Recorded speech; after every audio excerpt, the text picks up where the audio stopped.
Hi. Oh, wow. I'll roll it back a little. Too much excitement for this hour in the morning, I think. Hi. So I'm Eryn, and this is How to Cope When It All Hits the Fan. So by way of introduction, I'm Eryn O'Neill. It's nice to meet you. I'm not a DevOps person. This is actually my first DevOps days, and it's been kind of fun because I've understood none of the jokes at all. I'm an independent consultant. I work for myself, and I'm a PHP developer. So mostly I'm speaking at PHP conferences, but the stuff that I'm about to talk about has nothing to do with language. It has nothing to do with even being a developer, though I will caution you that that's where I come from, right? So I'm going to speak from that angle a little bit, but I'm going to try to make sure I'm tying everything back. I also spent 5 years at a local agency called Clockwork, where I messed up more than a project or two. And so Clockwork we had so many projects at once. I would be on 3 to 10 at the same time, which means that I have had a lot of opportunity for mistakes. And I'm going to share some of that with you. So the idea for this talk and for this weekend, or this week, right, is we're gonna strive for the best. We're gonna talk about all the ways that we can do things right. But sometimes it goes wrong. Sometimes, despite all of our best planning, and in fact, it's not just sometimes, it's like all of the time, something goes wrong, right? So it's really great that we have all these speakers here to give us ideas about what to do to make our processes better. I want to talk about what we do when they inevitably fail us. And I'm going to warn you that during this talk, everything will be true except for the parts that aren't. So I'm going to lie to you a little bit. And the reason for that is that I'm changing names to protect the innocent, which would be our clients, the guilty, which would be me or my coworkers in some cases, and also because I'm NDA'd. So it means that all my stories are like someone did a thing and then someone did another thing. So it's okay. The gist of it all will be true. You just won't be able to go Google and find out who I'm talking about. All right. All projects involve people. And that's why, even though I'm a PHP developer, I can be up here in front of you guys today. I'm willing to bet that almost no one in this room uses the same language as me. I've been struggling learning Ansible for like a month now, and I still don't get it. So there's a lot we don't have in common. But no matter what you're building, whether it's an internal tool, whether it's a tool for other developers, whether it's something that you're actually handing off to a client in the end, whether it's clients are really another team inside of your organization, all projects are going to involve people. And people are messy. People are unpredictable. They're driven by things besides base logic. They get hungry and they get tired, which is, at times feels like a bit of a design flaw. And it's easy to hear that list and think, well, that's why people are bad. And I'm going to counter that by saying, if you got into this field because you didn't want to deal with people, someone lied to you. You got played. There are people everywhere in this field. And it's only exacerbated by the fact that computers are so perfect, right? Computers do exactly what we tell them to do, for better or for worse. But people are messy. And on some level, I think this actually might be a talk that works better here, because developers are like eternally optimistic. Like, we're like, I wrote it that way, it will always work every time. And you're like, snitch, please. Let's talk about the 7 layers of networking. So it's like, there are so many places stuff can go wrong, but it's not only with the tech, it's with the people too. So we're gonna talk about how we can predict what people are gonna do, what's gonna make our projects go off the rails, and what we can do about it. So there's basically 2 kinds of problems. There's what I'm gonna call the project kind, which is kind of the people kind. You've got planning. So something we thought we were gonna be able to do isn't gonna be able to happen, or not the way we thought it would. You've got client problems. And like I said, clients, for me, they were literally people who gave us money to build them something specific, because I worked at an agency. But if you're at a big enterprise, the client is other teams in your department. If you're a startup, the client is both sort of the users and the fact that you need to figure out how to make money someday. And then you've got budget problems. And budget doesn't have to literally mean how much money are you given to do this thing. It's also this general sense that you don't have forever to accomplish something, right? Like, as ops people, you're probably, in most cases, not held to as strict a timeline in terms of hours or story points or however you want to do that. But you still need to get something done in a reasonable amount of time or your boss is going to have your neck, right? So that's what I mean when I say budget. On the other hand, we have the technological kind. Those are the things that we're probably a little bit more expecting to talk about. So bugs that we didn't see coming, because there's always bugs, right? But some of them are like extra wake you up at 5 a.m. on a Saturday bad. And then we've got outages, which is something that all of you know so much more about than me, but I'm going to tell you about them anyway. So let's go. I've got 2 stories for you today, one for each of those types of problems. If the first one feels all touchy-feely, just hold on, we'll get to the second one. It's got computers in it. But I will say that I think it's really important, which is why I'm going to spend a few minutes talking about it, because it's where people come into play. It's where process and organizational issues are going to come up. So first one, hierarchy JENGA. Here's the project. Had a medical services company with many locations nationwide. You could think of them as kind of a franchise. So there's like a central organization, and then they have locations around the country that run under their name, but to some degree independently because they're so separate. They needed to update their website so that the content was easier to manage and so that it was just more flexible. Because when you have all of these different locations, it's really, really hard just to say, here's your boilerplate website, please fill in your hours. It doesn't work that way. So they needed a CMS that was a little bit more robust and a little bit more flexible than the one they had that was homegrown, old school, really stuck in what it did. Their challenges. Every location gets to manage its own content. So this is a big challenge because if you give people too much flexibility, you get MySpace. So you have to figure out the right amount of structure to put on a website like this. When you're saying to somebody, you know, you can fill this in to meet your needs, but you can't make it ugly because our name is still on it. Second, they were bringing a newly purchased company into the brand. Like they purchased a competitor and they were just going to roll that into their brand without necessarily losing the old brand, but also with the new brand. And somehow they thought a website could fix this.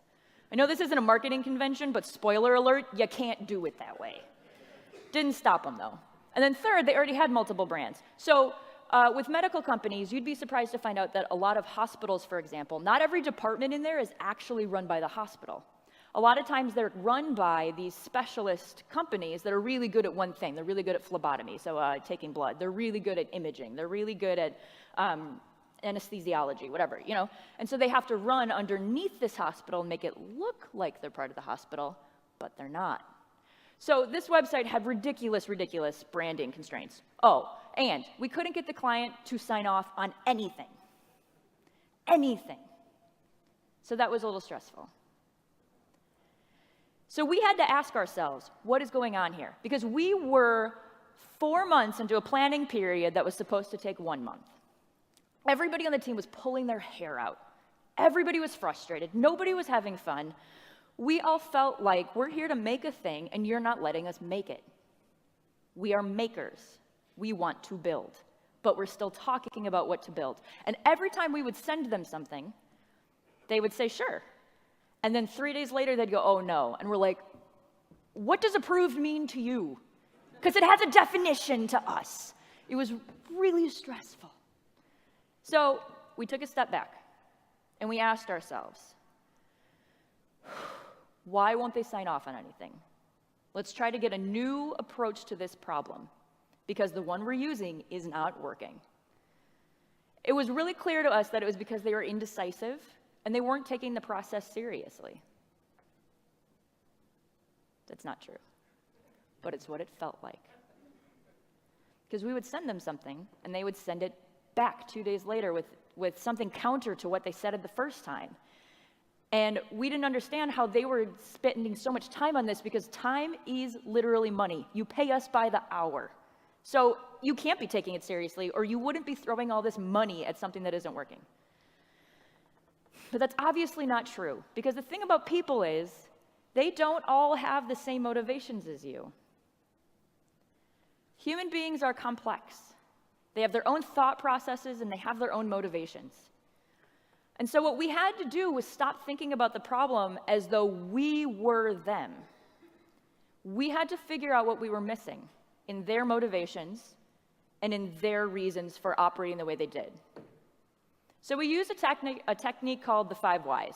This is not something I came up with. This has its own Wikipedia page.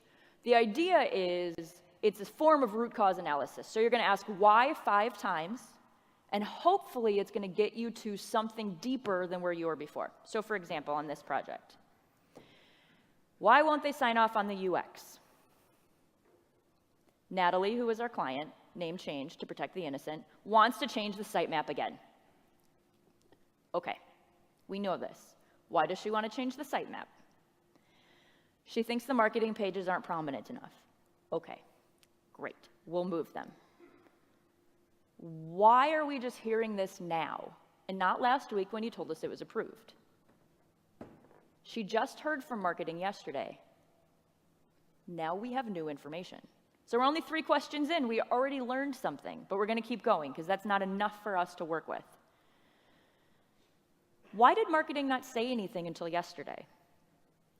She didn't show them the map until it was final.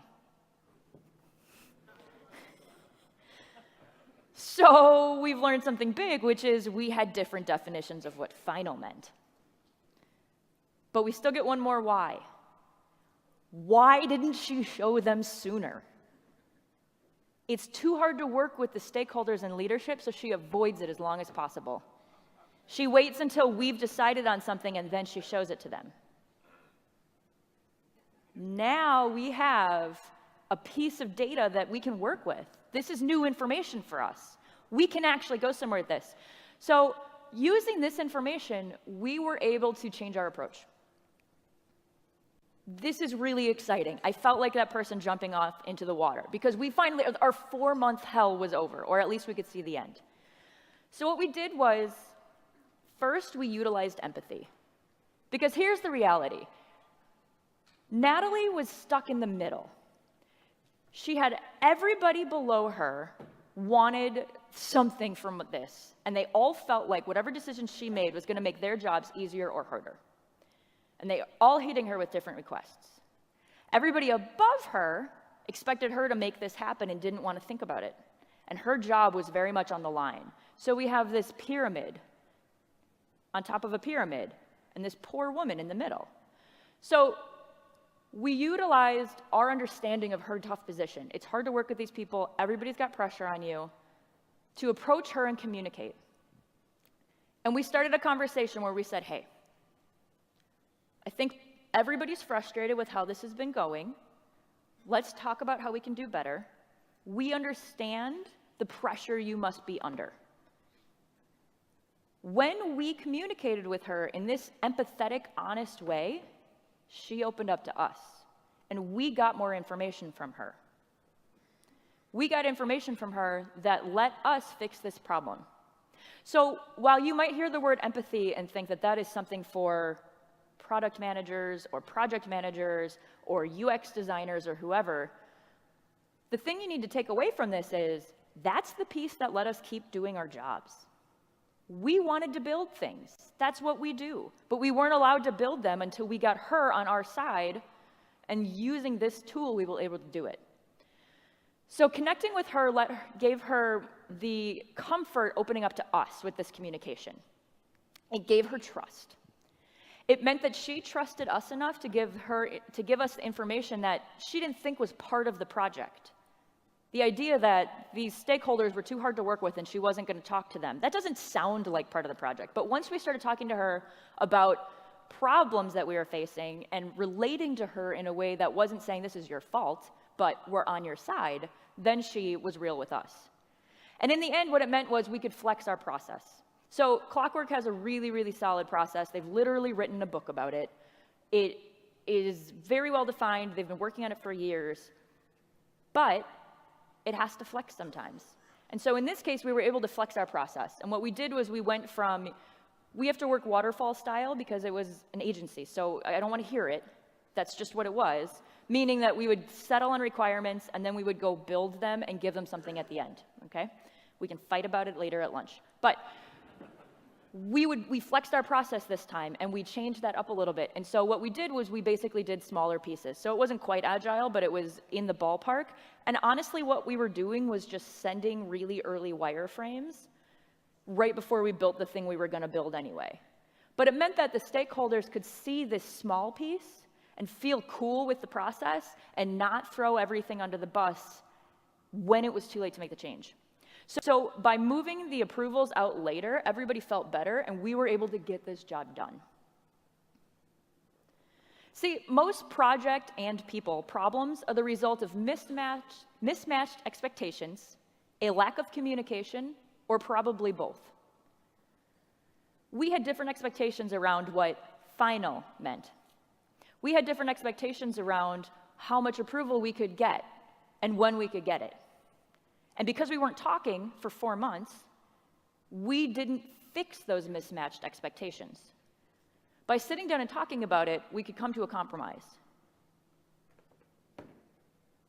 All right, I'm done with the people part. I mean, I'm not, but I'm done with the part that sounds like it's about people. This is my second story. This one is more technical. I call it More Money, More Risk. Here's the project. I used to work on a lot of online promotions, like the kind where you click a race car and then the race car drives around the loop and then you find out if you want a $5 Starbucks card. That was like my bread and butter. I have done so many of those. They're a marketing tool for the company that's running that promotion. So they are paying to make this thing and paying for prizes because it gives you better insight on the analytics than just putting a billboard up or putting TV ads. So that's why they do it, because they can track everything you do and they know if people are engaging with them or not. But here's what's challenging about them. One, they're legally regulated. So there are literally laws in every one of the 50 states that says what you can and can't do about these. And when you write your rules, you have to register them in every state that someone will be playing in. And you can't change the rules.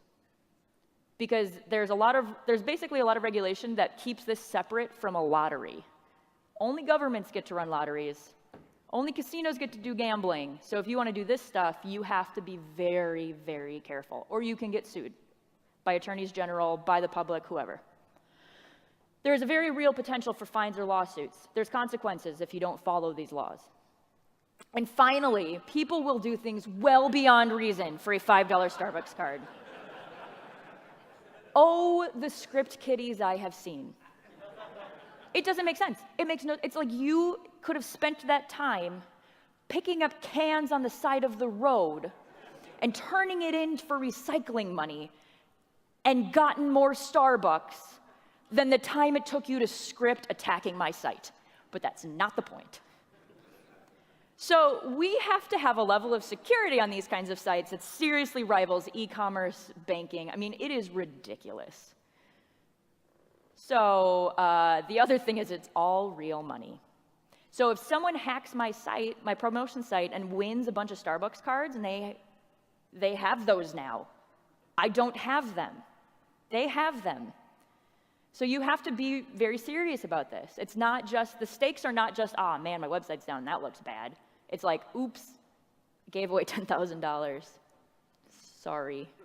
So it's super serial. You got to be on top of it. So my bad morning was logs full of errors. When stuff happens, you need to have a plan. So in that morning, I had two options. One of them was to panic. Well, that's an option in either case. So I panicked, but then I stopped. And I could either jump on production, fix the bug, hope no one noticed, and if I looked in the logs and decided that no one had actually gotten any money from me, I just would let it go or maybe mention it later. Or I could take a few minutes and I could breathe. And I could figure out what I'm going to do. And I could have a plan. You need to have a plan. Even if you can look in the logs and understand what you need to do, or think you understand what you need to do, you need to know where you're going and what solutions, like what an acceptable solution would be. So I'm going to talk about how we figure that out. Plans consist of two things: what you're going to do and how you're going to do it. And here's what I mean by that. You could look at the log and say, I see the bug. I know exactly what happened. And maybe this is, again, slightly, the way I'm talking about it is more developer-y, where I'm like, oh, I have a line of code that I need to fix. It's different for you guys, but either way, you can look at it and say, I see what I need to do. But I'm going to tell you, you should take that step back and think about it, because what you need to figure out first is what you're going to do. You have to know what the right solution is for this problem. Is it fix the bug? And if it takes me 15 minutes, that's fine. Is it get everything offline because the breach is bad enough that I just need to stop the bleeding before I even think about fixing it? Is it try to fix it halfway right now, put some kind of patch in place, and then we'll circle back later and fix the real issue? You need to know what your goals are. Knowing your goals is going to tell you that second part. It's going to tell you how you're going to do this thing. One tool I love for this are incident response arsenals. So if you're at a really big company, enterprise folks, you might already have these. If you're at a small company, you've maybe never heard of it. And everything in between, really. So an incident response arsenal is you make a set of plans for stuff you know is going to come up. Servers go down. What are we going to do when that happens? Not if, but when. Who do we talk to? Who needs to be notified? Is this a CEO level thing, or is this something I'm just going to keep inside of a team? Does it need to be elevated? Do I need to pull in a QA? If it has to do with servers and ops and things like that, who are the third parties I might have to contact? Am I going to have to call my data center? Am I going to have to call Amazon? Am I going to have to whatever? So you have these plans ahead of time because you know it's going to happen. But having this plan gives you that much less to think about when everyone on the team has their hair on fire because your stuff is down. One nice thing about this arsenal is that it doesn't necessarily have to have every exhaustive possibility in it, because you're obviously not going to anticipate everything that could go wrong. But it can give you a structure that you can work with. So for example, when something goes wrong, how do we talk about it? Are we going to jump in Slack? How are we going to name that channel so we all know right where to go? Are we going to do it on another chat program? Are we going to start an email chain? Who needs to be on that email chain? How are we going to decide whether to elevate or not? So these are things we can decide ahead of time that just make that much fewer decisions have to be made. Another thing that's really fantastic when you're doing incident response is having an incident response manager. This is somebody whose whole job is to communicate. You know, like when the server's down and you put a piece of paper on the door that says, we know the server is down, so people stop telling you? It's that, but as a person. So it's somebody whose job is to communicate with the outside world and say, hey, this is what we know about it.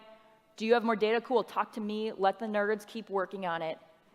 It's somebody who physically can protect the people fixing the issue from the rest of the world that has feelings about the issue. And frankly, the rest of the world has a right to have answers too. I mean, you need to be communicating to leadership what's going on, right? You need to be communicating what they're going to have to deal with from your customers when they can't access the site. What's the expectation? How long will it be? So that person can be the person who sits in the middle and helps you focus on the problem. When you make a plan, build flexibility into it. So like I said, you're not going to know everything that could possibly go wrong. But you want to build a plan that can withstand that. You want to build a plan that can flex with whatever might happen. So a really fantastic tool for that is the commander's intent. This is something I'm stealing straight from the armed forces.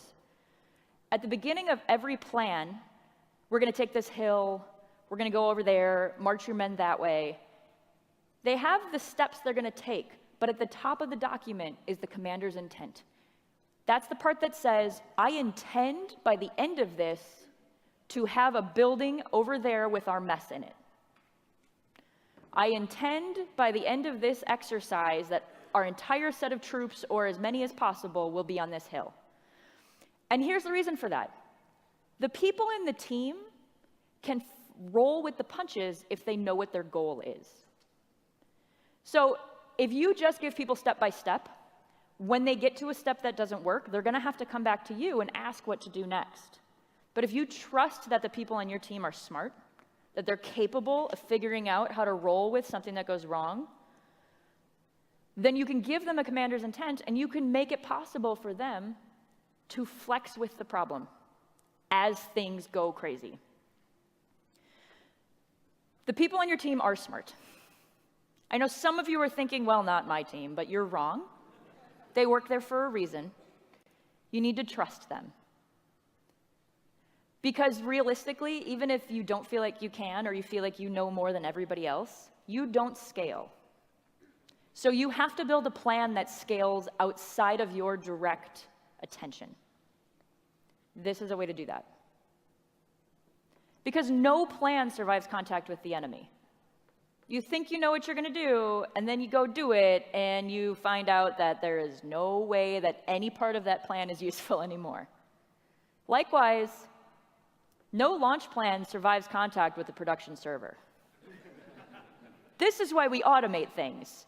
But until you live in the utopia of 110% automation, you're going to have some part of a plan where something's going to go wrong. No DNS transfer survives contact with the client's IT. Because I don't know why, but that is the most complicated, not complicated thing in the entire world. And no requirements document has ever survived contact with C-suite stakeholders. So your plan doesn't matter. You should make it. You should also accept that it's gonna have to change, because other people don't love it as much as you do. It's important to cultivate a shame-free culture. If you want to fix issues, if you want to have plans be able to flex, and if you want to fix the kind of things that I woke up to in those logs, you have to make a culture where people can admit when they messed up.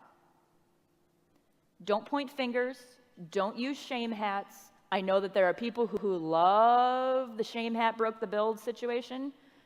I'm going to stand on stage and go on the side of don't do that. Because what it does is it makes an environment where people don't want to admit that they messed up. And if people don't admit to a mistake, you can't fix it. You can't fix something you don't know is broken. So if people are willing to say when they screwed up, you're going to find out earlier than when your client or your users or your server monitoring tells you that they messed up. Create an environment where people will admit to their mistakes so you can fix them. Make any mistake once, but don't make it twice. That's my saying. That's my philosophy. I didn't come up with that saying, but it's my philosophy. You should make lots of mistakes, because if you're not making mistakes, you are not trying new things. And we want a culture where people are willing to make mistakes so that they're pushing the envelope. But we don't want to let mistakes be made twice. By that, I don't literally mean fire somebody the second time. But the point is, we're not here to let people mess up over and over again. When something goes wrong, figure out what happened. Figure out how to fix it. Automate whatever didn't go right. Research it. Fix the bug. Fix the part of the script that is way too easy to call with the wrong parameters. Whatever it is, make sure that mistake can't happen again. So to recap, when you're in this situation, you have to calm down. You have to make a plan. And you have to prevent it from happening again. So to circle back to the situation that got us here, I woke up, I had a log full of errors. Bad news. Because as soon as I see that, I know, one, we launch those things at midnight because marketers love saying it starts at midnight, even though it's not like someone sitting there waiting, being like, okay, my $5 Starbucks card, here we go. It's like no one cares. But they love launching at midnight. So I know it's been broken for at least 7 hours, probably more like 10 because I sleep in if I do a midnight launch. And I see dollar signs. I'm freaking out. So what I have to do, and what I did, was I breathed, and I contacted the team, and I admitted what was up. I said, hey, this is the situation. Everything's broken. I'm on it. So then I sat down and I looked, and I did have a pretty good sense of where the bleed was in the code. I could see what had happened that was wrong. And my instinct, my urge, was to jump on prod and fix it. But I did not do that. Because there's so many ways that could have gone worse for me, right? Like I know how to fix it. Oh, crap, I broke another thing. There's a reason we don't do things in prod. So even in my panic, I did not do it. So what I did was I got to work, sat down, made a plan. I literally wrote out step by step, I'm going to run this command, I'm going to run this command, I'm going to run this command, I'm going to change this. And then I got a coworker who was familiar with it, and I pulled him up next to me, and I said, look at this. Does this look reasonable? He said, yep, that's what I do.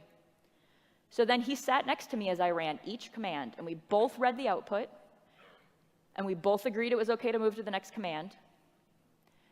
And then, once I got through all of it, then I circled back with my team, and I let them know, okay, we fixed it, but more importantly, here's how it's never going to happen again.